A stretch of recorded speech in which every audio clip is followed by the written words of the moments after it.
Welcome to Innovation Brief by IdeaScale, where we turn your work team into innovators.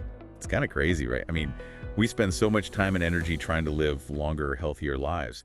But the companies we build, they're dying younger than ever. Yeah, it's a real paradox, isn't it? You'd think in this day and age with all the innovation and disruption, businesses would be getting better at adapting and surviving, but the data says otherwise. It does, yeah. Research actually shows the average lifespan of a company on the S&P 500 has really tanked in recent decades. And it makes you wonder, like, what if we've been overthinking it?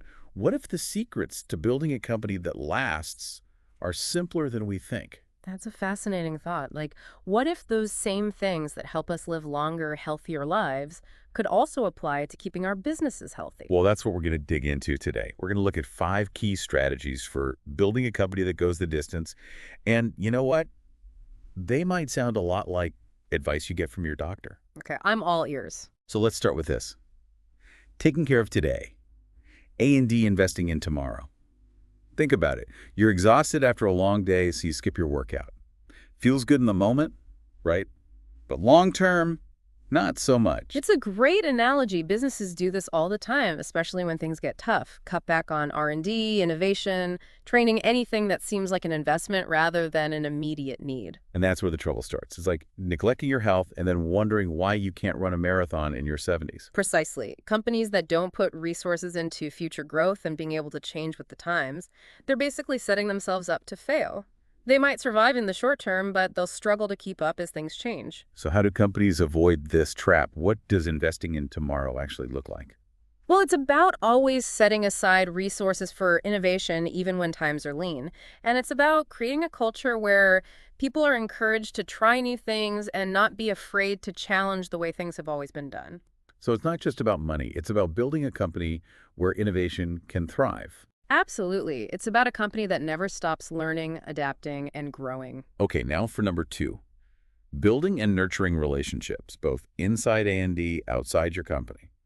Just like we need strong social connections to be healthy, companies thrive when they have a good network of relationships.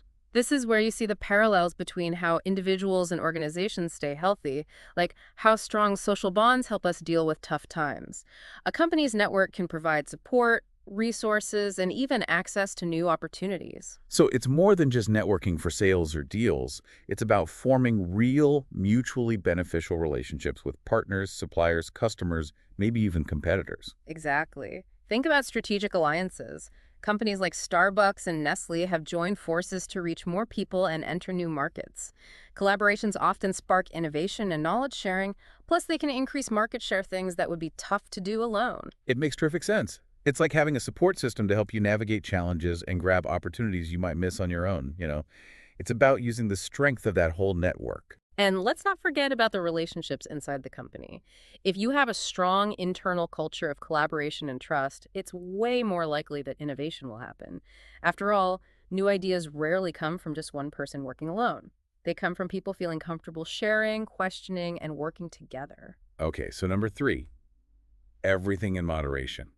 We all know that chasing every shiny new thing and going to extremes can backfire, right? Well, the same goes for businesses. Yeah, this is where you see companies fall for that flavor of the month stuff. They jump on every new management trend or tech fad without thinking about the long-term impact or if it even fits with their core values. Like crash dieting, right? You might see results at first, but it's not going to last. Exactly. Companies need to be more picky about which trends they jump on and which they ignore. It's about finding that balance between trying new things and sticking to what they know works. So instead of always going after the next big thing, companies need to focus on building a strong base grounded in their core values, their long-term goals, and really knowing their customers and markets. It's about being strategic and making sure every decision, every investment takes them closer to their vision and contributes to steady, sustainable growth. That makes sense. Now, this next one might sound a bit tough, but it's really important.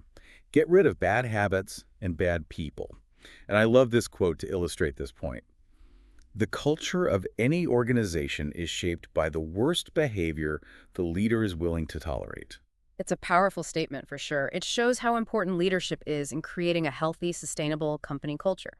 Just like we try to break bad habits that hurt our physical and mental health, companies need to be proactive about identifying and fixing behaviors and practices that are bad for them in the long run. It's easy to let things slide, especially when you're busy and focused on hitting those short-term targets, but ignoring those red flags can have a huge ripple effect throughout the organization.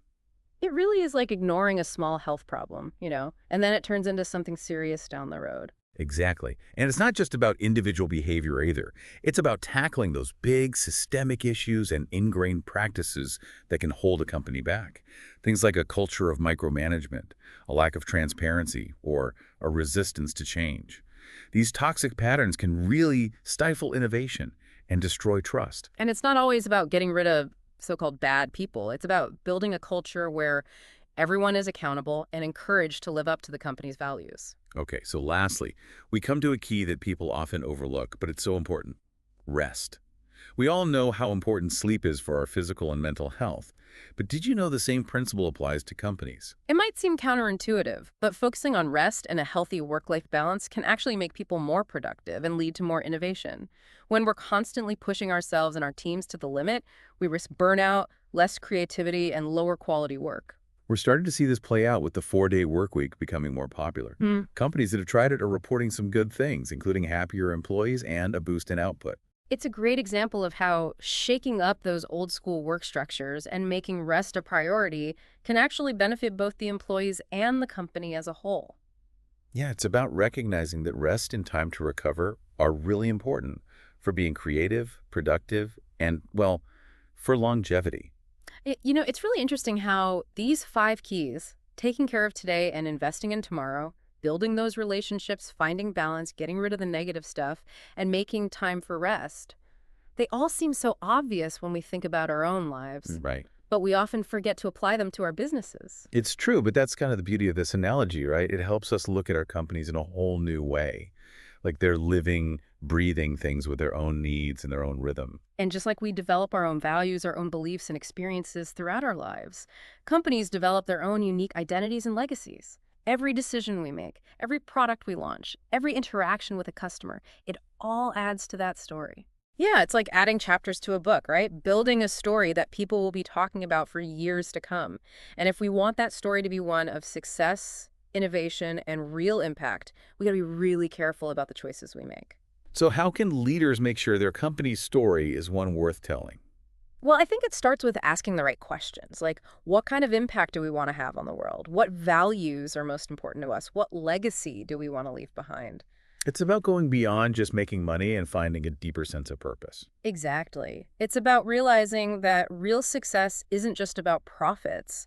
It's about creating something that matters, something that makes a positive contribution. And when leaders have that strong sense of purpose, it kind of spreads throughout the whole organization. It draws in good people, inspires them, encourages collaboration, and really fuels innovation. Definitely. It creates a sense of shared ownership and a commitment to something bigger than themselves, and that's huge for any company, especially in today's world where everything's changing so fast. It's kind of cool to think about how companies, just like people, can evolve and mature over time. They can learn from their mistakes, they can adapt to new situations, and they can become more resilient when faced with challenges. And that's where the idea of individual and organizational longevity becomes even more fascinating, don't you think? We know that people who embrace learning, who build strong relationships, and take care of themselves physically and mentally, they tend to live longer, healthier, and more fulfilling lives. And it seems like the same thing applies to companies. Those that put a priority on innovation, that create a culture of trust and collaboration, and operate with a real sense of purpose, they're way more likely to thrive over the long haul. It's about shifting from a mindset of taking to a mindset of giving back. It's about recognizing that a company's success is tied to the well-being of its employees, its customers, and the community. So are you saying that the secret to corporate longevity is really about embracing these basic human values, things like integrity, compassion, a desire to grow, and wanting to make a difference? I really do believe that. And it's not just about being good just for the sake of being good. It's about understanding that operating with integrity and compassion actually leads to more success and sustainability in the long run. It's a win-win for everyone. Exactly. When companies put the well-being of their people first, it creates a cycle that benefits everyone. Employees are more engaged and more productive, customers are more loyal, and communities thrive. And that, in turn, makes the company's reputation better, increases its brand value, and creates a strong foundation for long-term growth and prosperity. It's amazing to see when a company really embraces this approach. It really is. It's like watching them evolve from a machine just focused on making money into this vibrant ecosystem that makes everyone around it better off. And it's not just a nice idea, it's actually a smart business strategy. Companies that operate with this level of awareness are the ones that will attract and keep top talent, build those lasting customer relationships, and ride out the storms of change. They're the ones that will create a legacy that goes way beyond profits and shareholder value. It's pretty awesome to think about how businesses can be a force for good. Yeah, it really is. And it's not just about charity or corporate social responsibility or anything like that. It's about really weaving that commitment to making a positive impact into the core of how the business runs. Right. It's about seeing business as a way to solve problems, to create opportunities, and to make a real difference. And that brings us right back to the idea of innovation, doesn't it? Yeah, definitely. Because good intentions are great, but they're not enough. Companies have to be able to turn those intentions into action. They have to be able to innovate, adapt, and evolve to create real change that lasts. Absolutely. Innovation is what drives progress. It's the key to finding new solutions, creating new value, and tackling those huge challenges we face as a society. And just like we have to be proactive about our own health, eating right, exercising, managing stress, well, companies need to be proactive about creating a culture of innovation. Yeah, for sure. It doesn't just happen on its own. It takes a conscious effort to create the right environment, give people the resources they need, and encourage them to think outside the box and challenge the status quo. So what does that look like in the real world? What are some concrete things companies can do to make innovation part of their DNA? I think it starts at the top. Leaders have to set the tone. They have to clearly communicate their vision for innovation, and they have to build a culture where people aren't afraid to experiment and take risks. It's about moving away from that fear of failure and embracing the idea that we can learn from our mistakes. Exactly. Every setback is a chance to gather information and get better. And it can't just be top-down either. It's about giving everyone in the company a voice and letting them contribute their ideas and perspectives. Right.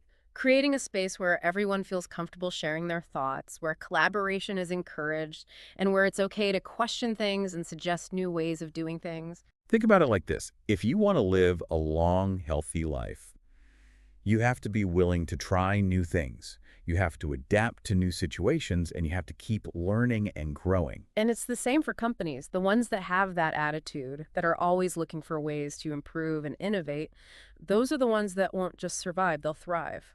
Exactly. They're the ones that will attract the best people, create products and services that people love, and ultimately, they're the ones that will make a difference. And for anyone listening who's ready to start building that kind of company, a company that's truly innovative and built to last, we encourage you to check out IdeaScale. IdeaScale is an amazing platform that can help you turn your team into a real innovation powerhouse. That's right. It gives you the tools, the resources, and the support you need to build a culture of creativity, come up with groundbreaking ideas, and bring those ideas to life. It doesn't matter if you're a small startup or a huge corporation, IdeaScale can help you tap into the power of your team and really drive meaningful innovation. So take that first step. Go to ideascale.com, book a demo, you get a free trial, and see for yourself how you can transform your company. Turn your work team into innovators. And don't forget to subscribe to the Innovation Brief by IdeaScale for more insights and ideas like these. New episodes every Tuesday and Friday. And we love hearing from you, so leave us a comment and tell us what you think. Until next time, keep innovating.